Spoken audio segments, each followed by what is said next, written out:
Greetings to all. Well, this is Discover Brightside, and we are here today. We have the privilege of offering and featuring um, Erin Darden.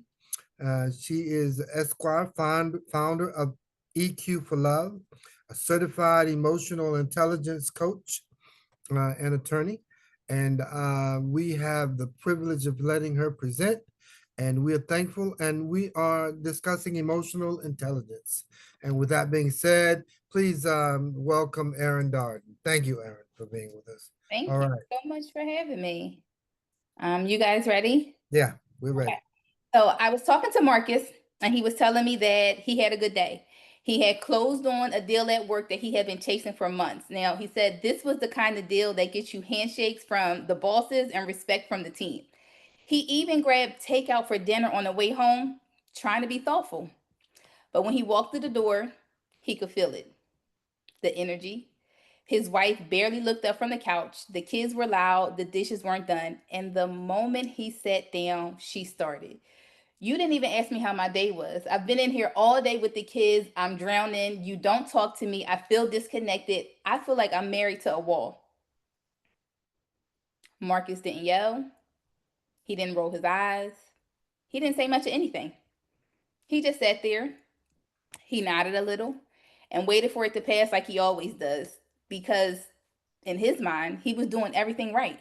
He was working hard, he was providing, he was keeping the peace. What more was he supposed to do? But deep down, he knew. This wasn't the first time that she said it. And each time she did, it left another crack that he did not know how to fix. You might know Marcus. In fact, you might be Marcus.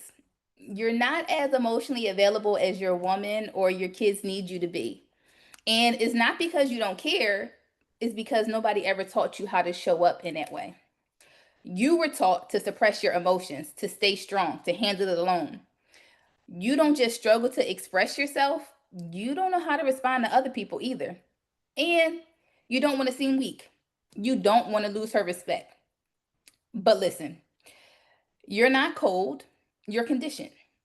You were taught that emotions are weakness. But now your silence is costing you the connections that you value the most. Now, give me a second and let me ruffle your feathers for a second. So, some of you, you know what? Actually, I'm not going to put it on you. Let's put it on your friends. So, yeah, because they're not here to defend themselves. So, some of your friends believe what a lot of men have been told, that emotions are for women, that men are logical and women are emotional. Now, if your friends were here, I would tell them that it's not true.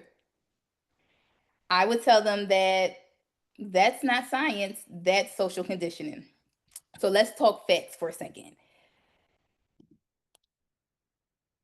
The part of your brain that process emotions, the limbic system right here in the middle, that is developed long before the part that process and help you think logically, this prefrontal cortex, which is like the front of your brain, right? And so your emotional brain reacts faster than your logical brain, right? It's wired to detect the threats and to protect you. So before you even think, you feel. That's not weakness, that's wiring. And so if men and women have the same brain, then the idea that men are naturally less emotional, it doesn't hold up. Right? So the real question isn't why men are less emotional, it's why are so many taught to hide it. From the time you were born, you were taught don't cry, big boys don't cry, don't complain, don't be soft, man up. And then somewhere along the way, life flips the script. Now you're expected to be the protector, the provider, the problem solver, but you're not allowed to feel. That's impossible. And it's not strength, it's actually a setup. You do feel the same emotions that everybody else does: anger, sadness, shame, pressure. But the difference is that you have been trained to express them through ways that are more socially acceptable. So, anger, that's okay for you. So, everything turns into frustration. Numbness, praised as you being unbothered and cool. And silence is definitely mistaken for strength. But here's the truth: silence doesn't build connection, it breaks it down. Your feelings are valid, even the uncomfortable ones. You weren't born emotionally unavailable, you were taught that. And anything that you were taught, you can unlearn. You're not cold, you're conditioned. And let me say this other thing while we're on this topic. This whole idea that men are logical and women are emotional, this myth, is not just hurting men. Some women use it as an excuse. I'm just emotional. That's why I react the way that I do. As if just being a woman justifies their unhealthy and toxic behaviors and reactions. But no, sis, that's not accountability. Emotional expression isn't an excuse for emotional irresponsibility. We all have emotions, but we also all have the power to choose how we respond. Emotional intelligence isn't about gender, it's about growth. And when we don't grow emotionally, we carry that pain in our bodies. Stress, high blood pressure, insomnia. Your emotions, they're going to make themselves known to you. And either you can listen and express them or your body will. So, this is why this is hard, right? Men are raised to seek respect, not understanding. You're expected to be the rock, strong, steady, unshakable. So, when emotions show up, you shut down. Not because you don't feel, but because you don't think anyone will understand. Or worse, you're afraid your emotions will be used against you and thrown up in your face later. You want to be there emotionally for your family, but the truth is, no one ever taught you how. So you stay silent. You play it safe. But silence doesn't protect your peace, it poisons your connection. So that's why we're here today. Not to make you soft, but to make you stronger. Not to strip you of respect, but to give you tools to earn it in every room you walk into, especially the ones that matter most. How do I know this? I am Erin F. Darden. I am a certified emotional intelligence coach and the founder of EQ for Love, where I teach emotional intelligence tools for better communication, deeper connection, and lasting love. Now, in addition to being an emotional intelligence coach, I'm a lawyer. Now, I concede I am not a man. I won't sit here and pretend that I know what it's like to need respect. But as a young Black woman in that world, respect is not optional, it's survival, right? I prided myself on being logical, on keeping it all together, right? There was no space to be the emotional woman, especially not the angry Black woman. So I did what many of you have done. I suppressed my emotions. I stuck to the facts. I believed there was no time and no need for feelings. But here's what I learned the hard way: suppressing emotions doesn't make you stronger, it makes you disconnected.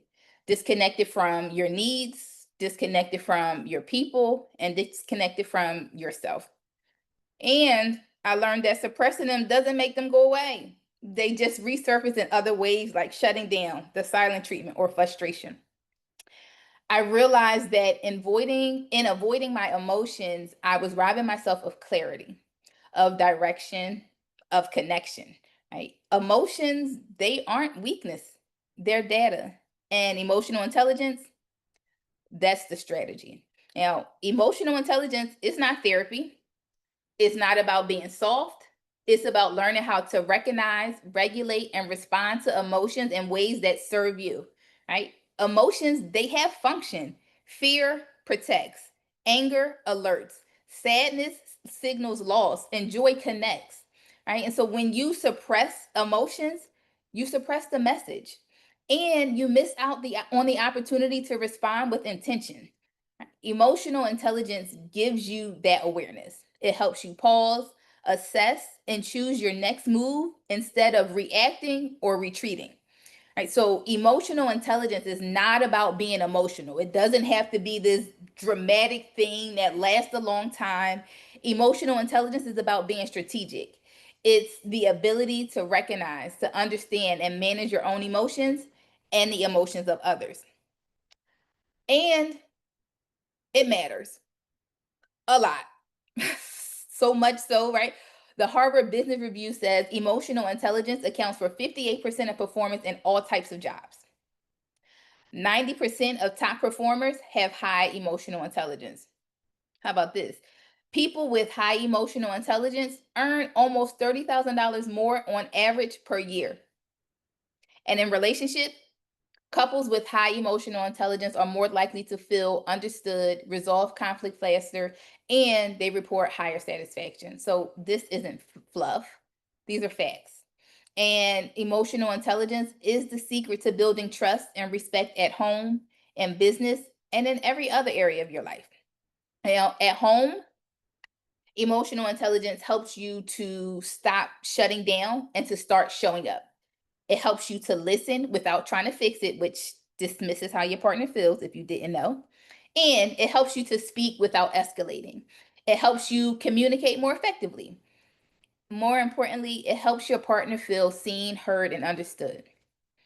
But emotional intelligence is not just about your romantic relationship. It's also how you stay calm in high pressure meetings, how you read the room, how you manage stress, how you connect better with colleagues and clients. It makes you a better negotiator. It allows you to handle rejection without shutting down. It helps you lead with confidence instead of control. And probably most importantly, it helps you to show up for your kids in ways that they will never forget. This isn't soft. This is solid. This is leadership in every room that you walk into. And when you start using these tools, you'll feel the difference, and so will everyone around you. This isn't about being emotional, it's about being effective. Let me leave you with this. If your silence is costing your connections, if you're ready to stop being misunderstood and start being heard, emotional intelligence is your next move. So here are 3 things that you can start doing right now. Number 1, name what you feel. Not I'm mad, I'm fine, I'm cool. Name it. Are you frustrated? Are you overwhelmed? Are you disrespected? Are you disappointed? You're not weak for feeling it. You're human. I just showed you that the human brain is wired to give emotions the upper hand. You've just been ignoring them, or you lack the emotional vocabulary to acknowledge them. If I'm sick and I go to the doctors and the doctor say, "Hey, what's wrong?" and I can't articulate what's wrong, that doesn't make me any less sick. It just means I don't have the words to share how I am feeling. But the sickness is still there. The second thing that you can do after you name it, understand what they are trying to tell you. Every emotion is a message. Is there an unmet need? Is there an action that needs to be taken? Is there something that you need to communicate to your partner? And then once you figure that out, the third thing you can do is to respond with purpose. You pause and then choose your next best step.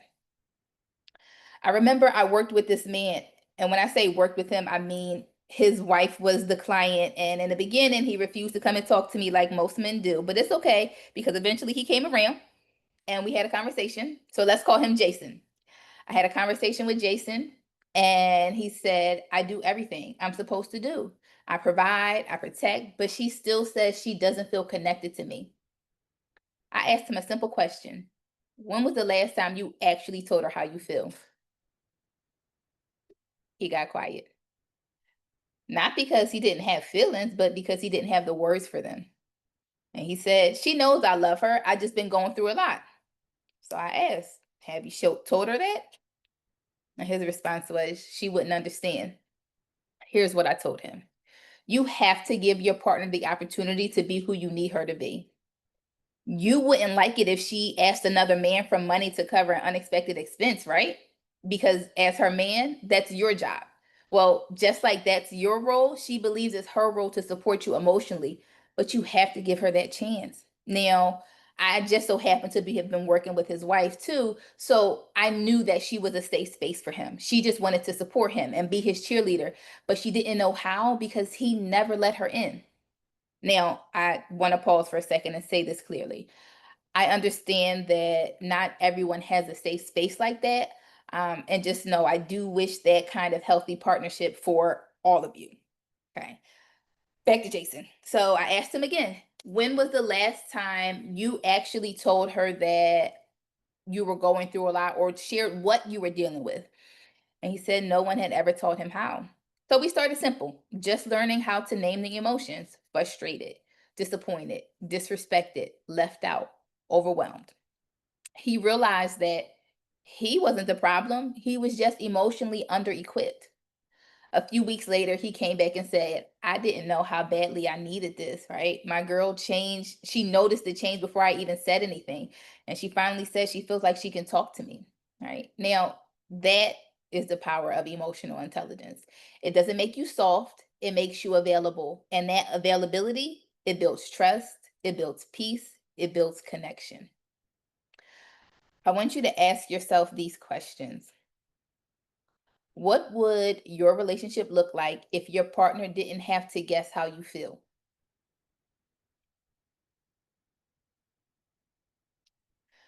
What would your kids say about how safe they feel coming to you when things get hard? What kind of leader would you be if you could stay calm, connected, and confident even when the pressure hits? That's not a fantasy. That's emotional intelligence. And you don't have to figure it out alone. Right? You were taught to stay strong, suppress your emotions, and do it all alone. But the world has changed. Your relationships have changed, right? And silence is no longer a strength, it's a barrier. But you're not cold, right? You're conditioned. And it's time to unlearn what no longer serves you. So if you are ready to do this work to protect your peace, lead with confidence, and create deeper connections, let's talk. We can schedule a breakthrough call with me and we will get clear on what is standing in your way of being more emotionally available. We're going to talk about how you are currently responding and showing up, where you're shutting down or staying silent. And then we'll talk about simple shifts that you can make to improve the connection without losing yourself or feeling soft. Right? You'll walk away with concrete tools that you can start using right away, not fluff. Or you could take my free EQ assessment to see where you stand and what to improve. Real strength isn't about what you suppress, it's about what you master, right? You're not cold, you're conditioned, but you can change.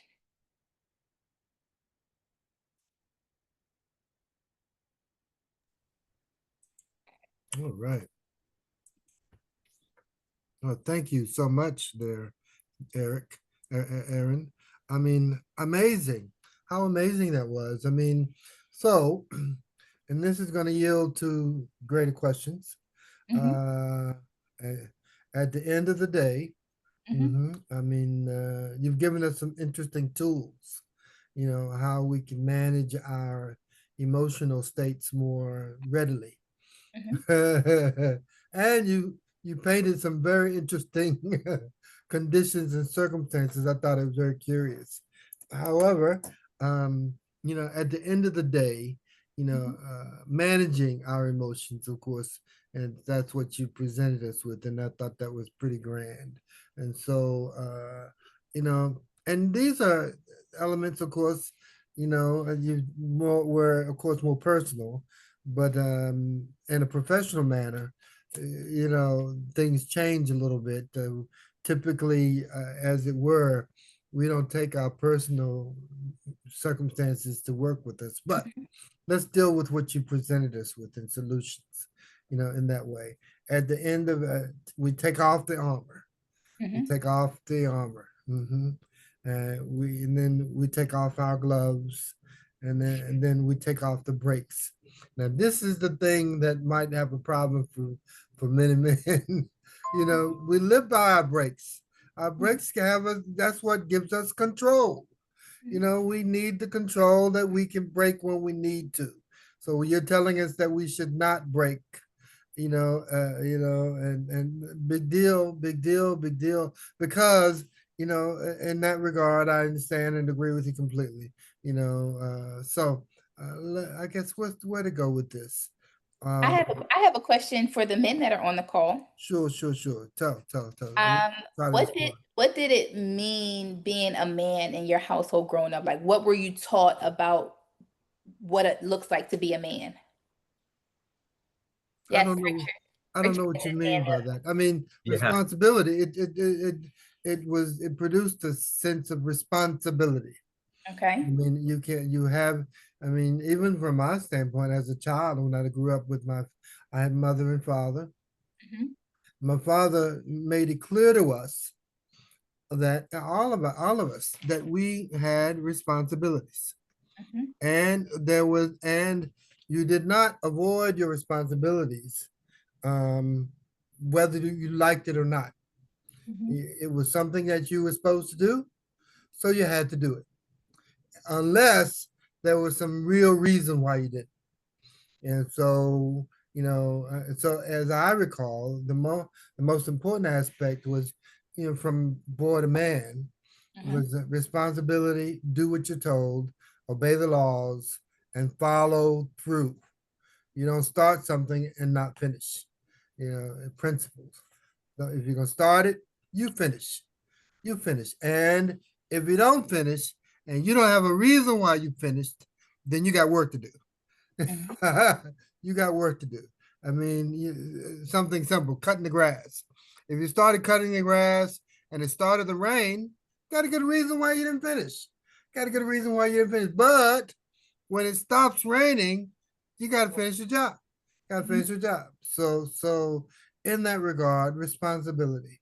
That's Hmm. my contribution. You know. Anybody else? Richard, what about you? Wasn't so much the words. My father wasn't much of a talker. Military added in some narcissism, but it was about control. So I mean, I grew up not knowing, not even remember crying. So the emotions were very suppressed. And that went into my 20s and 30s and beyond. So I had other methods. But I learned again, he taught me how to work hard, he taught me respect, he taught me accountability. Mom taught me how to be kind. Those are pillars I've lived my life by, but the emotional aspect, because that suppression, I grew up with intense anger. Mm. And I was there a long time. Now I was able to witness dysfunction of my older siblings, so I knew what not to do. And that Okay. was a lot of my life, saying the comparison, what I didn't want and who I didn't want to be. So I had other models come into my life that I received that allowed me to do something. And I chose the anger to be more constructive, go to the gym, eat healthy, take karate. I took physical things.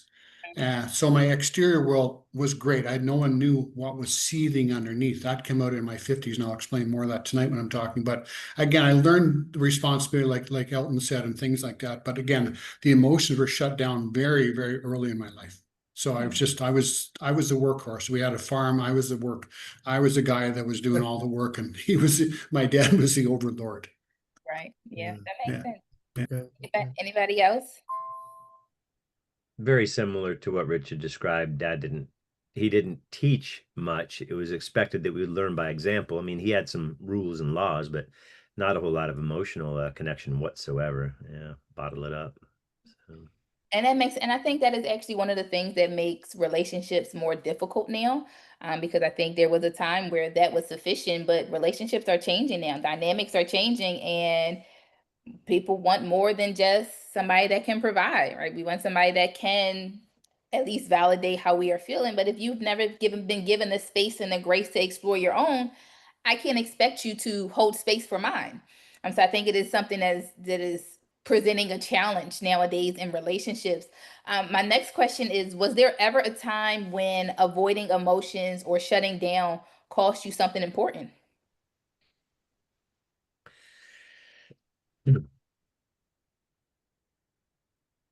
Mm-hmm. Yeah, I would think at as my dad was dying, which was fairly prematurely at age 64, I had a lot of things that I wanted to talk to him about because I knew that time was going to be limited. And I lived across the country, so I came home and it was already late stage. He was already heavily medicated and ready to die. So yeah, that was a big one, man. Because and even in that last moment when he could clearly hear me, couldn't communicate back, which was nothing new, but he could hear me. But I didn't have the opportunity to even express to him what I even written down because everybody was all around him. There's no privacy. Yeah, That kind of sucked. So, yeah, Jim. Sorry that happened. well, that's all right. It's part of life. Yeah. Yep, Richard. Well, same thing, because we didn't have that connection. He unfortunately, none of us had our connection with our father. He had that distant space, but I mean, I was looking after him when he was older. He was in a hospital. I mean, so at one point, I think I said to Dad, "I love you," probably the only time I remember saying it, and he said it back, and that's the only time he ever said it back. He would not say it again. So, I mean, it was unfortunate that he couldn't express himself through his own disbeliefs, right? So that, again, that didn't allow the connection, but that verified, like for me, and I was already a parent, that as I raised my children, I made sure I said, "I love you" every day. And I still say it to this day, and I have adult children, and I can get a response. So again, I was able to see what I did want, but it's unfortunate that connection just was never there with him, that we all wanted, but we couldn't get it. Yeah, that makes sense. I don't know. I mean, from my point of view, my father, I mean, and even times where I needed to tell him something, because he made it clear to me, said, if there's something that you, no matter what, if you need to tell me, you need to tell me. I don't want to I don't want to read a news report. I don't want to be caught off guard. And if I'm caught off guard, believe you me, you'll be caught off guard. No, he didn't play that. You know, I mean, if there's something I need to know, I need to know it. And don't delay, and don't be afraid. Don't be afraid to tell me, because that's the way the world is. I mean, you know, so he was sincere and very real about that. But I mean, and you know, but I grew up. I mean, there was nothing I was never embarrassed about. You know, even when it came to girls. You know, he said, "Listen, son, there's something I need to tell you." Right. Something I need to tell you. You know, I mean, so I mean, and you know, and tried as best as he could to make sure. But Dad, that ain't the way it is now. Trust me, that's the way it is. You know, so but I don't know. I mean, you know, but we live in different cultures today, different times, and manhood is also, I mean, especially when it relates to growing men or children or boys into responsible, and you know, and also, I mean, I've got kids that I'm trying to mentor, and I'm having a difficult time just reaching them. Just reaching them. I mean, in terms of understanding what responsibility is, you know, being honest and forthright, creating lines of communication. But now, let's be frank. You know, when they talk about communicating with people, you know, women don't communicate so easily. You know, listen, it's raining outside. You can't go here because it's raining outside. Or moreover, listen, this is our budget. We can't go over our budget. I mean, you know, these, I mean, and that's the reality of life. Those are the real issues of life, and how do we deal with them? And, you know, I mean, I don't know. I don't know. You tell me. And when you've got the forum, how do you, how do your friends look at you when you're consulting about, you know, frankness, honesty, and emotions? What do they? How do they look at you? So I have an amazing group of friends. Most Okay. of my friends are actually therapists. Okay. So Oh, we all okay. kind of do something Okay. similar, if not therapists or lawyers. You know, we've all been on at least on a personal journey. So Okay. I would say that I am very fortunate in terms of the people that I have in my life, and don't really have much resistance there. We have pretty healthy connections, and can, you know, talk to one another and open and honest, and hey, this is Okay. what help me process versus telling me Okay. what to do. I think that is a big thing, helping people process what's going on so they make their right decision for themselves. So I am lucky and blessed with the friend group that I have. But I know that that is not everybody's situation. I mean, I have clients that I'm like, Yeah. if I was him, I would leave you. Like, so I get it. Yeah. Yeah. For, quite a few of you said that, you know, you weren't raised with emotions, but you have learned them along the way. Like, how did you learn to recognize, to express them, or even just acknowledge what you were feeling, if that's not something that you were taught growing up? Mm, yeah. Yep, Mhm. Richard.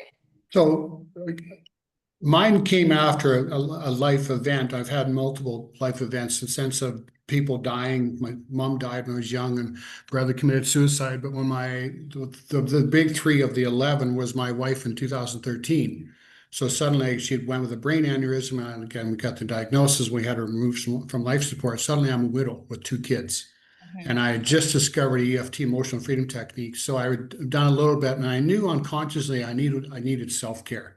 I knew I wanted to be present with my kids. So I'd hit the anger. And I think all along, I was married late 36, 37, 30. So I was aware and a much better father then. And I knew how I didn't want to behave with my kids. So I was really proud of myself, but still trying to work my way through. But when I discovered the EFT, that was a life-changing, because then I found a really good coach and a mentor. And I spent a year working with her. She's also a psychotherapist at the time, on my personal journey, not really helping uncover my own pain and my own emotional awareness. And again, that mentoring was phenomenal and still is to this day. That gave me the tools to really be present with myself, and then which I've taken to others into the field. But I was doing a good part with the kids that helped me even better after their mom died, that because I made sure I was and always was available to them. But that allowed me not to be a grieving father, but a present father. And that was the key for me. Yeah, that makes sense. That makes sense. So I still see that there are quite a few men that are resistant to the idea, right? Like I work with the wife or the girlfriend, but the boyfriend or husband doesn't, they don't want to talk to me. Um, Even if I can articulate what the benefits are, right? I also know men that are not open to therapy. What, in your opinion, I know it's not you, but like, what do you think that is about, or what, like, how do we help with that? Mhm. Again, Yep, sure. because again, men don't want to be vulnerable. They're afraid of being vulnerable. They're afraid of being exposed, right? Again, it's not something they're brought up to even talk about. They would rather stay in the symptom or on as much. And I always say this: women want, I say, emotional intimacy from the man from belly button up. And it is such a terrifying place. We would rather go get in a fist fight than face that emptiness, because we just don't know it. It scares the crap out of us. Mhm. So it's understanding that where what the fear is, right? And then again, we've never been taught to admit our own emotions. With the EFT journey, we go right into it, accepting yourself even where you are, whatever that acceptance is be truthful. Like, I accept myself that I actually don't feel, that I actually hate myself at times. I think we can even get to that space of that admittance of acceptance. Then then the energy starts to move, but we live in denial. And for whatever reason, we live in massive, massive patterns of avoidance and distraction. And that's a big piece of work I work on with people. Yeah, Aaron, Mm. I would think that testimonials, if you can't get people together in person to explain the wins that they've had by, making themselves vulnerable, certainly video testimonials and examples, real stories will obviously help people go, "Oh, okay, maybe it is possible." And that's hard to do. Yeah. Yeah, that's definitely difficult between that. And so, like, I've been trying to focus on creating like the safe space, or helping my clients create a safe space for their husband, partner, whomever. But even with that, there still seems to be some, resistance. Like, I'm not going to throw it up in your face. Like, I'm telling you, this is a safe space. But then there's still some, right? And I get it, right? It's something that he has to work through. But it's just a interesting dynamic there. What piece of advice, I guess, would you give to men who want to start showing up emotionally, but they don't know where to start, and they're scared of being vulnerable, or don't want to be soft, or lose respect?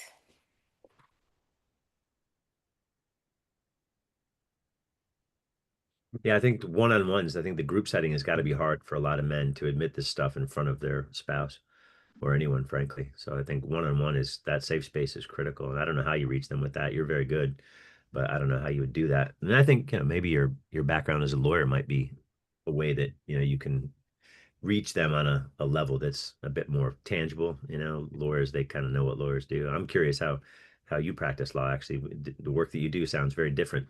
Normally, a lawyer in your space would be someone that's doing divorce law, but you're doing the I opposite. would never. Now, Yeah. I have one of my best friends, she does like family law. And so, like, sometimes I help her out with her firm. And I just tell her, I don't know how you do this. Like, I wouldn't be able to take like the immaturity that she experienced, like the lack of, I just, like, she's had a client that want to fight over like the forks and knives. Like, I wouldn't be able to do it. I can't. Nope. I do civil litigation. Nothing. Something totally different, not connected. Because I wouldn't. I can't. You'd have to go, I can fix this. We don't need a divorce. Like, I'm not gonna get right. paid. But you gotta be mature about it. Like the Yeah. petty wanting to fight over lip, that is not, not for me.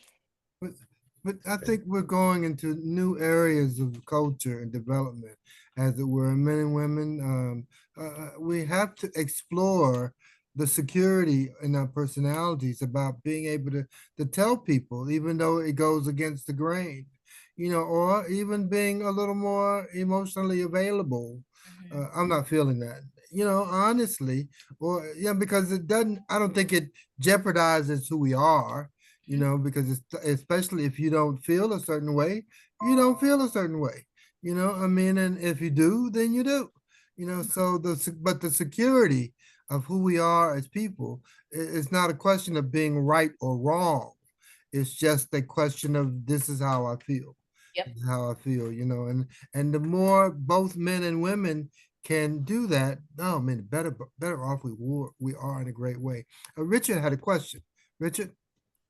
So, well, again, it comes into reaching the men because we have the different types, and I'll talk about that more too, the nurturing, knowledge, action blueprint. But men, a lot of men were never nurtured.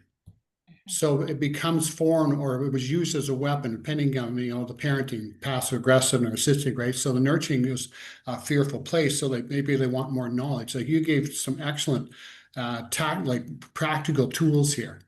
And he maybe wants things explained to him, something they can read. But I mean, if you were trying to get them into touchy-feely off the bat, they're not going to go there.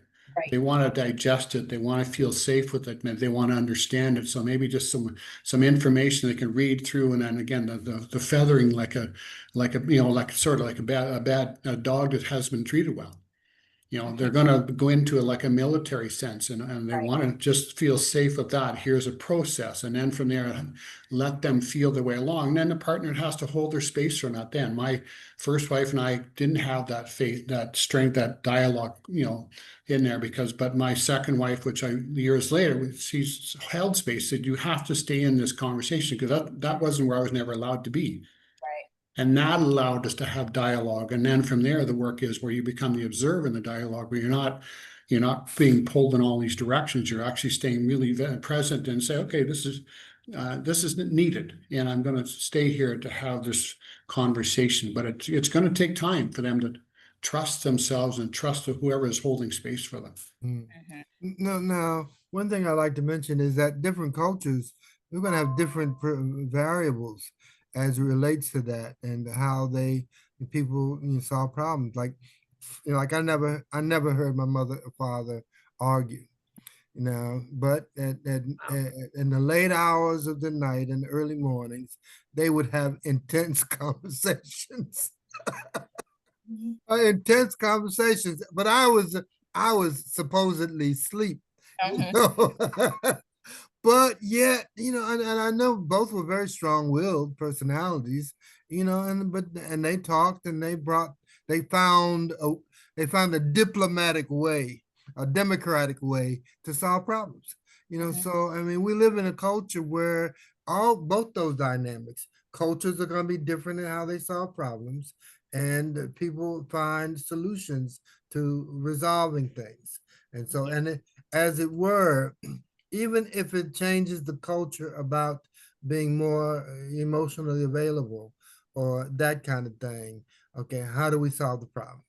How do we solve the problems? And so that way. And I think that's actually a good point. I have a similar story. So next to Thursday, maybe, my parents will have been married for 51 years. And I too have never, ever heard them argue, yell, scream, or anything. So I grew up with this idea that you don't have to yell and scream and fight, which I don't. But I will say, on the flip side, it also did not teach me how to resolve conflict. And so I think I'm still very conflict averse, which is why I think I fall to let me think about this. Let me process this before I come and have a conversation with you, because I want to resolve this without the extra emotions. But it's something that I had to learn, because while I knew, okay, so I don't have to yell and scream, but then I had to figure out, how do you do this? And so once I was able to figure that out, right now, that's plus putting in the legal skills, now I'm able to to duplicate that and help other people with a similar process without the screaming match. Okay, we're gonna have to running out of time. So are there any additional questions that you need answered, reviewed, considered, or evaluated from the standpoint? Now, this is a perfect forum to have evaluated as a men and women persona. Because I mean, quite frankly, we're all changing. We're changing. Our culture is changing in such a way that, and rapidly changing. Now, sometimes I watch soap operas, and the soap operas are just, man, infamous with how we look at each other as men and women, and they reproduce the same genres, but then what does that mean for our future culture? What does that mean for our boys and girls and for our teenagers? And how will they come to be positioned for the future? And 20 years from now, oh man, I don't even know what's going to happen. And so, if there are any other questions, we've got about 10, 15 minutes and then we have to move on. But go ahead if there are any questions. And if not, then we'll wrap up with final comments. We have Scott. Yeah. I have one last question for the men. On behalf of women, we want to know, what does respect look like for you? I know that it is something that is probably the number one thing that men need. I think we need similar things. I think we just use different titles for it or different names for it. But I think respect is something that comes up often. So for you, because I know it may differ from man to man, what does respect look like for you? Good question. Biggest comment question. Well, how do you feel about that? I mean, really, you have to ask people, quite frankly, where they are and what's on. I mean, how do you feel about that? I mean, that's a big deal, and acknowledging that state of mind. Richard? I think just the acknowledgement, because I'll back up, a year after I'd lost my first wife, I created a little outline of who I'd like to be with next, and all it was how I would feel. That sense of safety, that sense of trust. So I think there's the acknowledgement there. So I don't think I ever worried about the so-called respect, because it just was sort of a natural thing in my job, and I'm not so. But what I have with my wife and I, we acknowledge each other. We're present with each other. We trust and feel safe with each other. And in truth, she's the only person that could ever hurt me. That's my inner circle. Everybody else is okay, but I don't have these incredibly difficult dynamics. We have a very simple lifestyle, but just again, and I know our love languages have changed. So morning when she's tired, I get her coffee in the morning. I bring coffee to her. That's my way of showing how much I care and sense of and appreciation. So we learn how to serve each other. And so, and because we live, we're nomads. We lived a very nomadic lifestyle. So everything we do is what we carry with us and how we live our life. Okay.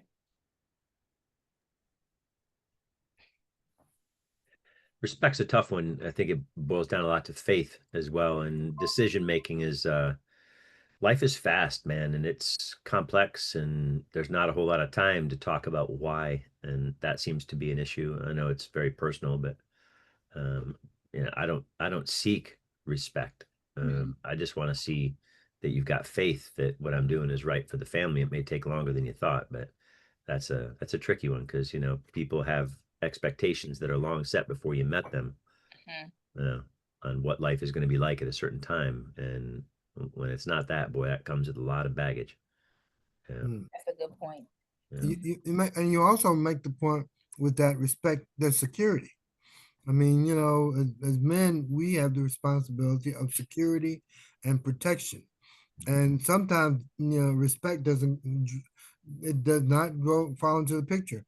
You're out there and security, man, security is preeminent. It's preeminent. It's an illusion. Yeah, That's all within, I think. But yeah, it is. It is. So, well, oh, wow. That was pretty dynamic there, Erin. I got to give you credit. You get my respect for that.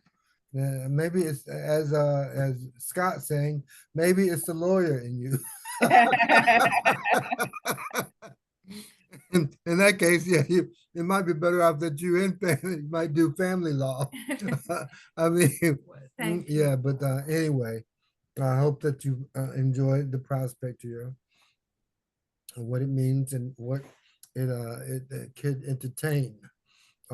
So I'm gonna go to the gallery, and if there's anybody else who has a question, please raise your hand so I could review and make sure that you have your questions answered. But at the end of the day, and I'll say this way, we're all on our way. We're on our way to being better people. We're on our way to being better people.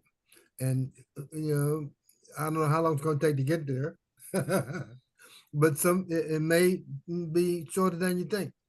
And then, openly, how do we engage with people outside of our culture and realm?